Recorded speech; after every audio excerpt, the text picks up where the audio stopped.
Bismillahirrahmanirrahim. Dear students of class 10th Federal Board National Book Foundation Chemistry, हम पढ़ रहे थे यूनिट नंबर 3 स्टिचोमेट्री।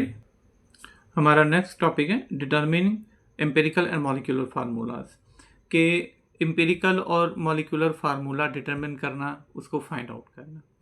अब जो एम्पेरिकल फार्मूला है ये क्या होता है? ये किसी भी कंपाउंड का जो simplest ratio, simple whole number ratio जो है वो बयान करती है, जबकि मॉलिक्यूलर जो फार्मूला है ये एक्चुअल रेशो जो है एलिमेंट्स की या कंपाउंड के अंदर कितने एलिमेंट्स हैं उनकी एक्चुअल रेशो बयान करते हैं। अब हमें क्या क्या स्टेप्स करने होते हैं मालूम करना है अगर हमने एम्पेरिकल फार्मूला को, तो सबसे पहले find the number of moles of each element from its mass और परसेंटेज कंपोजिशन। कि मैस या परसेंटेज कंपोजिशन गिवन होगी और हमने उसमें से हर एक का कंपाउंड का जो है वो मोल्स फाइंड आउट करने होंगे। दूसरा स्टेप क्या करना है? Divide each elements molar amount by the smallest और लीस्ट मोलर अमाउंट, जो सबसे छोटी होगी ताकि उसकी रेशो निकाली जा सके एक। ऐसे में जो होल नंबर रेशो हो जाएगी वही हर एक की जो है ना वो उसके एम्पेरिकल फार्मूला बनेगा। Next, determining of molecular formula of a compound. अगर मॉलिक्यूलर निकालना है तो सबसे पहले मोलर मैस एम्पेरिकल फार्मूला का निकालेंगे, जो कि एम्पेरिकल फार्मूला से ही मोलर मैस जो है ना वो मॉलिक्यूलर फार्मूला निकाला जाएगा। Next, divide the compound's molar mass by the empirical formula mass, they will give you the whole number n। इन दोनों को डिवाइड कर देंगे तो एक होल नंबर n आ जाएगा। उस n को हम एम्पेरिकल फार्मूला से मल्टीप्लाई कर देंगे तो हमारे पास उसका मॉलिक्यूलर फार्मूला आ जाएगा। अब हम इसको एक एग्जांपल की मदद से समझते हैं। देखें, कहते हैं a compound has following composition. एक कंपाउंड है जिसकी कंपोजिशन गिवन है, कार्बन 40%, हाइड्रोजन 6.7% एंड ऑक्सीजन 53.3% है। The molar mass of the compound is 180 grams per mole. Determine the empirical and molecular formula हमने मालूम करना है। सो सबसे पहले सॉल्यूशन में देखें क्या है कि हमें जो चीज़ें गिवन है हम उस हिसाब से उसके मोल्स निकालते हैं। ठीक है, मोल्स फाइंड आउट करेंगे। तो सबसे पहले कार्बन का मोल क्या हो जाएगा? कार्बन देखें कितना है हमारे पास, 40%। 40 ओवर कार्बन का मोलर मास क्या होता है 12, तो ये दोनों डिवाइड होंगे तो आ जाएगा 3.33। इसी तरीके से नेक्स्ट हाइड्रोजन का करेंगे तो जो हाइड्रोजन के मोल्स होंगे वो क्या आ जाएंगे? हाइड्रोजन कितने परसेंट है? 6.7, तो आ जाएगा 6.7 ओवर मोलर मास। हाइड्रोजन का क्या होता है? 1 होता है। सो ये 6.7 मोल्स निकलेंगे इसके अंदर हाइड्रोजन के। Next one is oxygen. Oxygen का देखें कितने परसेंट है? 53.3, तो क्या आ जाएगा 53.3 डिवाइडेड बाय ऑक्सीजन का क्या होता है 16 मोलर मास। तो इन दोनों को डिवाइड करने से आ जाएगा 3.33। अब कार्बन आया हमारे पास मोल 3.3%, इसके 6.7% हाइड्रोजन के और ऑक्सीजन के 3.333% आए। अब हम इनकी मोल की रेशो निकालते हैं। सो मोल रेशो हमारे पास क्या आ जाएगी?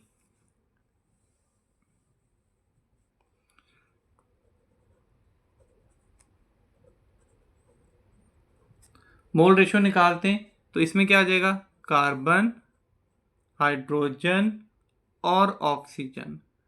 अब सबको जो है उसकी जगह पे, कार्बन के कितने थे 3.33 रेशो, हाइड्रोजन के कितने थे 6.7 रेशो, ऑक्सीजन के क्या थे 3.33। अब इसमें से जो सबसे छोटा होगा, जो कि हमने सिंपल रेशो निकालनी है, जो सबसे छोटा है उसके साथ डिवाइड कर देंगे। देखें 3.33 तो छोटा 3.33 है, सबको इसके साथ स्मॉलेस्ट के साथ सबको डिवाइड करेंगे।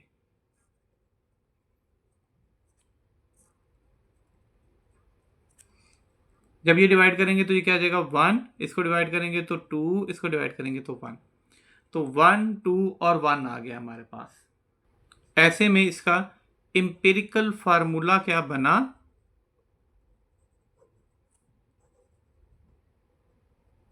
एम्पिरिकल फार्मूला, कार्बन का 1 है तो सिंपल एक कार्बन, हाइड्रोजन का 2 है H2, ऑक्सीजन का 1 है खाली एक ऑक्सीजन, तो ये CH2O इसका एम्पिरिकल फार्मूला बन जाएगा।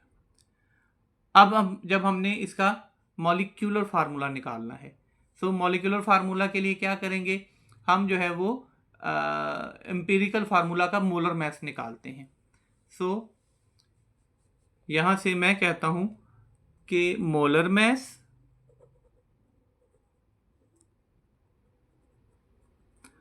ऑफ एम्पिरिकल फार्मूला, हमारा जो एम्पिरिकल फार्मूला है उसका मोलर मास निकालते हैं।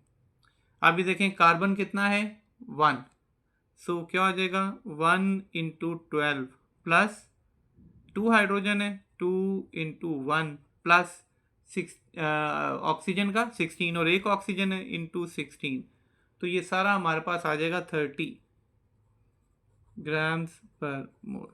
ये हमारे पास मोलर मास आ गया मॉलिक्यूलर फार्मूला का। अब हमने n फाइंड आउट करना है, ठीक है। सो n का क्या फार्मूला होता था, वो होता था molar mass divided bye empirical formula, ठीक है, उसका molar mass. So molar mass, उस कंपाउंड का मोलर मास डिवाइडेड बाय जो एम्पिरिकल फार्मूला था,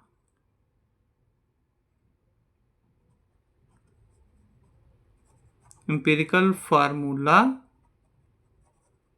जो था उसका मोलर मास।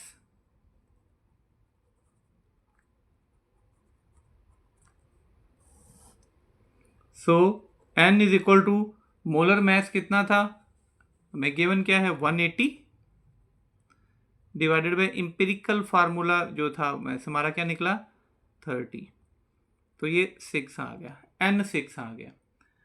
अब हमने मॉलिक्यूलर फार्मूला निकालना है, तो फार्मूला होता है मॉलिक्यूलर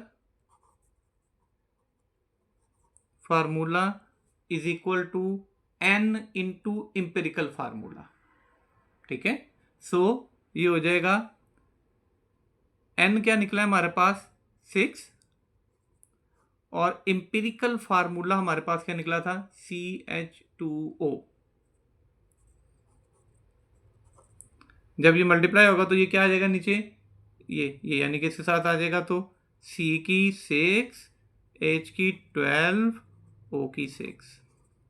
अब ये हमने उसका मॉलिक्यूलर फार्मूला भी फाइंड आउट कर लिया है।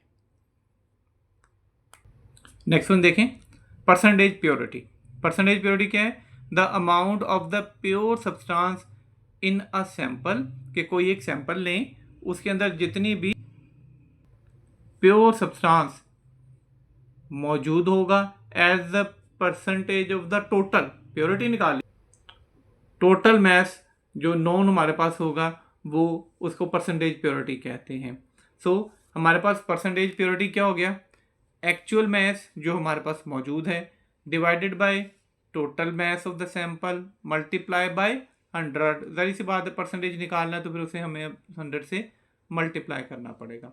सिंपल है, कहते हैं student synthesise a compound and obtained a sample weighing 6.3 grams, कि एक स्टूडेंट जो है उसने एक कंपाउंड था उसको सिंथेसाइज किया तो उसको मिला 6.3 grams. Then he performed a chemical analysis and found that the sample contains 4.2 grams of pure compound, कि इसमें से सिर्फ 4.2 ग्राम जो है वो प्योर कंपाउंड है। कैलकुलेट द परसेंटेज प्योरिटी, तो परसेंटेज प्योरिटी क्या हो जाएगा, जितना ये कंपाउंड निकला डिवाइडेड बाय 6.3 जितना टोटल था मल्टीप्लाई बाय 100 आ जाएगा, तो उसकी परसेंटेज प्योरिटी हो जाएगी। नेक्स्ट 3.6 टॉपिक, कंसंट्रेशन यूनिट, कि कंसंट्रेशन को कैसे मेजर किया जाता है। कहते हैं when a solid solute are dissolve in water, कि कोई भी सॉलिड जो सॉल्यूट है वाटर सॉल्वेंट है उसके अंदर डिजॉल्व करते हैं, देयर मॉलिक्यूल्स और ions readily move about in a solution, तो सॉल्यूशन में मूव करते हैं। They come in contact with other readily solution, वो सॉल्यूशन के जो मॉलिक्यूल्स उनके साथ भी मिलते हैं। So they combine easily the quantity of the solute present in a given amount of a solvent और a solution is called the concentration, कि जितने भी सॉल्यूट के पार्टिकल्स मौजूद होंगे सॉल्वेंट के अंदर वो उसकी कंसंट्रेशन है। अगर तो ज़्यादा होंगे तो ऐसी सूरत में उसकी जो कंसंट्रेशन है वो ज़्यादा होगी, और अगर उसके मिकदार थोड़ी कम है तो मतलब उसकी कंसंट्रेशन काफ़ी लो है, उसकी जो है ना वो तादाद कम है। इसके जो यूनिट होते हैं वो स्ट्रेंथ फाइंड आउट करने के लिए जो है वो मोलैरिटी जो है इसका यूनिट है। मोलैरिटी किसे कहते हैं? कहते हैं if you read the label on the bottom of the concentrated sulphuric acid, ठीक है, लेबॉर्ट्री के अंदर जो सल्फ्यूरिक एसिड होता है उसके ऊपर जो बॉटल हमें होती है उसके ऊपर जो लेबल लगा होता है उसके ऊपर पढ़ें तो हम नोटिस करते हैं कि 98 और 97 बाई मैथ वो कहते हैं कि ये प्योर यानी कंसनट्रेशन है उसकी, एंड ऑल्सो 18% 18 मोल्स। कहते what does 18 M stand for?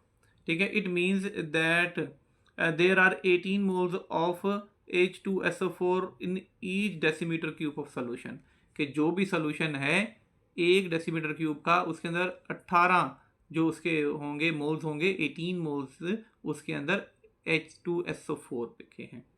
कहते similarly concentrate HCl 37% and 12.1 mole of HCl, this means that there are 12.1 moles of HCl in each decimetre cube. ठीक है, तो मैथमेटिकली इसको जो है वो कैसे जाहिर करते हैं? M is equal to moles of solute divided by decimetre cube of solution, के सोल्यूशन डेसीमीटर क्यूब में कितना है। नेक्स्ट देखिए strength of a solution. Strength of a solution क्या होता है कि the strength of a solution refer to the concentration of solute in a given volume of a solution, कि जितनी ज़्यादा कंसंट्रेशन सोल्यूट की ज़्यादा होगी उतना ही वो जो सोल्यूशन है वो स्ट्रॉन्ग होगा, उसकी स्ट्रेंथ उतनी ही ज़्यादा होगी।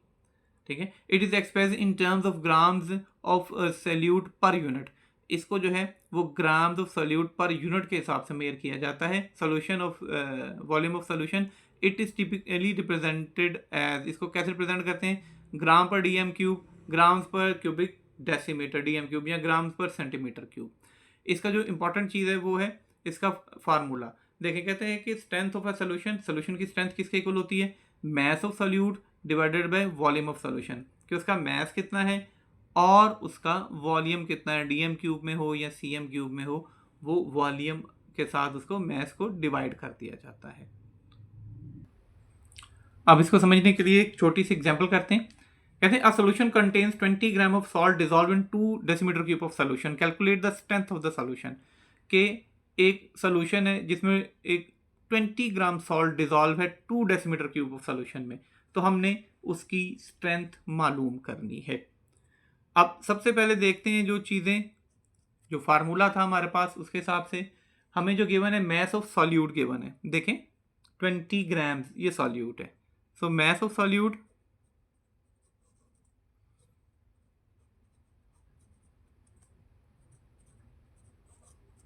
ट्वेंटी ग्राम्स गिवन है in 2 decimetre cube of solution, so volume of solution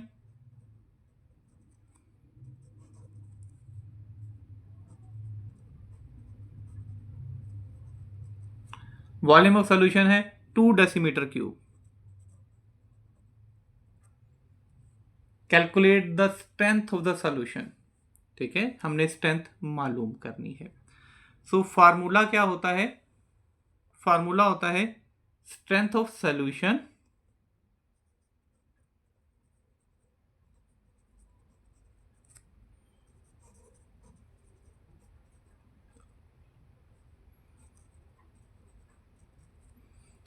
ये बराबर होता है मास ऑफ सॉल्यूट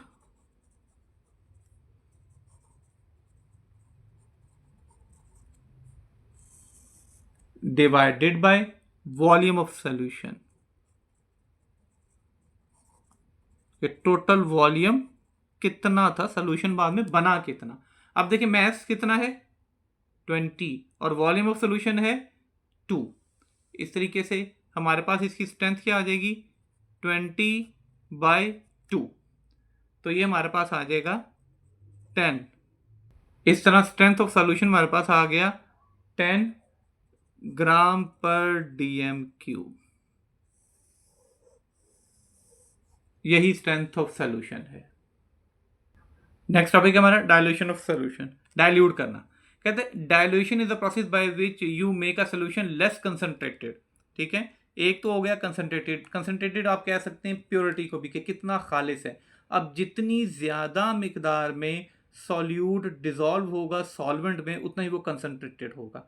एग्जाम्पल के लिए आप समझ लें, एक तरफ आपने वाटर के अंदर 10 ग्राम शुगर डिजॉल्व की है और दूसरी तरफ उतने ही वाटर में आपने 20 ग्राम शुगर डिजॉल्व की है। तो जो जिसमें 20 ग्राम डिजॉल्व की है वो ज़्यादा कंसनट्रेटेड है, आपको समझाने के लिए बता रहा हूँ मैं, वो ज़्यादा कंसनट्रेटेड है क्योंकि सॉल्यूट की ज़्यादा मिकदार जो है वो सॉल्वेंट में मौजूद है। इसी तरीके से जो डाइल्यूट सॉल्यूशंस होते हैं वो जितनी कम मिकदार होगी वो उतना ज़्यादा डाइल्यूट होगा। दूसरे अल्फाज में यूँ कह सकते हैं कि जो 10 ग्राम वाला है वो ज़्यादा डाइल्यूट है, प्योर नहीं है। ठीक है। सो डाइल्यूशन एक ऐसा प्रोसेस है जिसके ज़रिए हम जो है किसी भी सॉल्यूशन को लेस कंसनट्रेटेड बनाते हैं। उसके लिए क्या करते हैं कि कोई लिक्विड डालते हैं और ज़्यादातर जो है ना वो वाटर ही होता है। ठीक है, क्योंकि ये बड़ा अच्छा सॉल्वेंट होता है, यूनिवर्सल सॉल्वेंट है, ज़्यादा चीज़ों को अंदर डिजॉल्व कर लेता है, इसलिए मोस्टली उसी का डाला जाता है। Suppose you have a cup of strong lemonade, if you add more water the lemonade becomes weaker और लेस स्ट्रॉन्ग। ठीक है, कि अगर हमारे पास लेमनेड है, नींबू का जूस है, हम उसके अंदर जो है जितना ज़्यादा पानी डालते जाएंगे उतना ही वो वीक होता जाएगा। ठीक है, अब इसका क्या मतलब हो गया कि जैसे जैसे डाइल्यूशन बढ़ती गई, डाइल्यूट हमने ज़्यादा करना शुरू कर दिया, स्ट्रेंथ या कंसनट्रेशन उतनी ही कम हो जाती है। इसका फार्मूला जैसे फाइंड आउट करते हैं वो M1V1 is equal to M2V2। M1 क्या होता है? Concentration of the original concentrated solution, V1 original volume, M2 जो बाद में हमने डाला था, ठीक है, डाइल्यूट करने के लिए, और V2 जो है ना वो total volume of the solution final जो बाद में डालने के बाद भी बन गया। इसी कैसे इसको फाइंड आउट कर सकते हैं। हमारा आज का लेक्चर यहीं तक था। आज ये चैप्टर हमारा ख़त्म हो गया। नेक्स्ट इंशाल्लाह ताला बहुत important self concept assessment exercises जो हैं ये सब जो है ना वो शुरू कर देंगे। कोशिश होगी कि 2 लेक्चर्स के अंदर सारे कॉन्सेप्ट असेसमेंट एक्सरसाइजेज उसका एक अलग से जो है ना वो सीरीज़ शुरू हो जाए, ताकि 2 या 3 लेक्चर्स के अंदर ये सारे सेल्फ असेसमेंट भी हो जाएँ, एग्जाम्पल्स भी साथ हो गई, टॉपिक्स भी हो गए, सेल्फ असेसमेंट भी हो गई, और फिर एक्सरसाइज में भी देखेंगे कि जो न्यूमेरिकल से रिलेटेड क्वेश्चन होंगे इंशाल्लाह ताला उनको भी सॉल्व किया जाएगा। Thanks for watching.